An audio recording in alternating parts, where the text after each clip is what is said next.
આપણે ત્યાં આંબાલાલ ભવિષ્યવાણી કરે કે આ તારીખે વરસાદ પડશે એટલે પડે જ, આ તારીખે કે વાવાઝોડું આવશે એટલે આવે જ.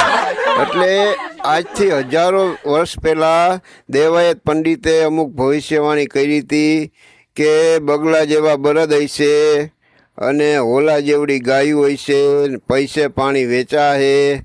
અત્યારે એ બધું થાય જ છે, પણ આપણે જેની વાત કરવાના છે એની ભવિષ્યવાણી હજી લગી કોઈએ કરી નથી કે અવળું કંઈક ખોખું બહાર પડશે અને એ માણસ વાંદરાને અરીસો મળી ગયો એમ પાહે પાહે રાખશે અને સામું જોઈને નખરા કરશે.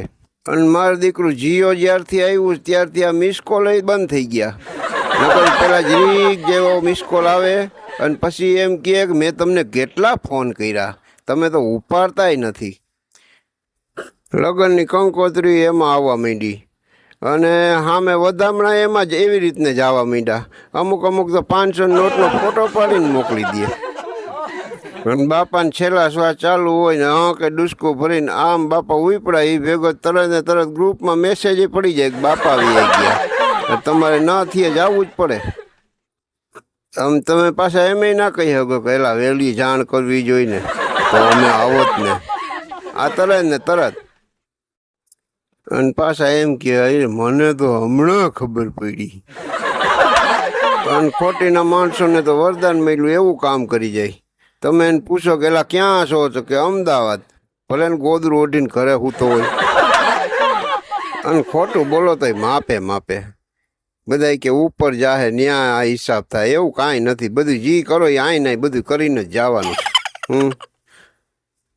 મોબાઈલમાં શીખવાનું ઘણું છે, એ તમે શીખો તમને ભવિષ્યમાં કામે લાગવાનું છે. પણ આડાઅવળીના ધંધા બંધ કરજો.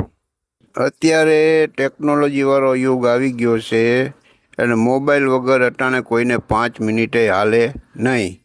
ને મોબાઈલ જેટલો તમને ઉપયોગી છે એટલો પાછો નુકસાનકારક છે. આજથી 10-20 વર્ષ પહેલાં માણસોને ઘરે પ્રસંગ હોય તો બધા માણસો ભેગા થઈને એકબીજાને પૂછતા શું હાલે ને કેમ છે ને શું છે ને આ છે ને. અત્યારે એ બધું ગયું. અત્યારે જેટલા માણસ બેઠા હોય બધાય આગળ એક ફોન હોય ને બધાય નીચી ડોકી કરીને એમાં મતતા હોય.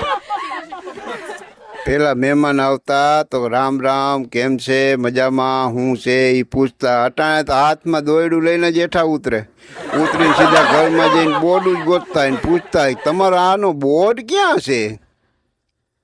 અને ઘર ધણી કે એમાં છોકરાઓના ફોન ચાર્જિંગમાં પડ્યા, હમણાં પાછા ઉઠશે તો એ દેખાડો કરશે. અને પાછા તમે એમ કહો કે આ મોબાઈલમાં આ નવું આવ્યું છે તો એ પાછા સામે તમને એમ કહે એ કે આ નવરા માણાનું કામ છે. પણ આપણે કીધું હોય તો એને સાંભળી લીધું હોય ને પછી પાછા અખતરાય કરતા હોય.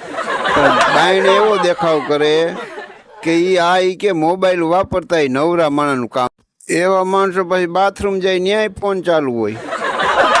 એક ભાઈ એવો મને ભાટકો કે આપણે મોબાઈલ જોતા હોય તો એ આવીને બેસી જાય, બેસીને પછી કે હું આખો દી આમાં પડ્યા શીખે. આપને એ કે આવું ના ગમે એ કે, અને આ હકીકતમાં એ કે જોવાય નહીં. એમ કહીને આપણા હાથમાં જ ફોન લઈ લઈએ પછી કે આમાં શું તમે જોવો શીખે, આ જોવાય એમ કરીને આપને વિચાર આવે કે મારો દીકરો ફોન પાછો દે તો સારું. અત્યારે તો હવે રીલ બનાવવાનું યુગ ચાલુ છે. એમાં યમરાજ ઉપરથી હેઠા આવ્યા અને એક ડોહીને કીધું કે હાલો ડોહીમાં તમારો હવે ટાઈમ પૂરો થઈ ગયો છે ને પાડે ચડી જાઓ.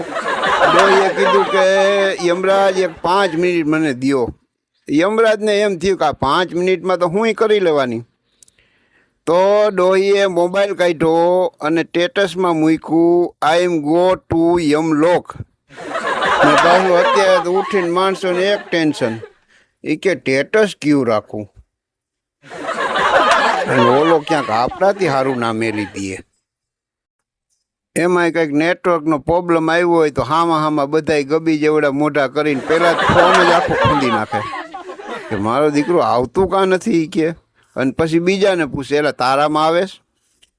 માણસો મોબાઈલના નવા આઈડિયા કાઢે. એક જણાને કંકોત્રીમાં લખ્યું હતું એ કે ઠામ બામ અને રોકડો ચાંદલો સ્વીકારવામાં નહીં આવે તો માણસો રાજી થઈ ગયા કે આની આગળ પૈસા વધી ગયા હતી, હવે એ કે આ ચાંદલાને એવું નહીં લઈએ કે.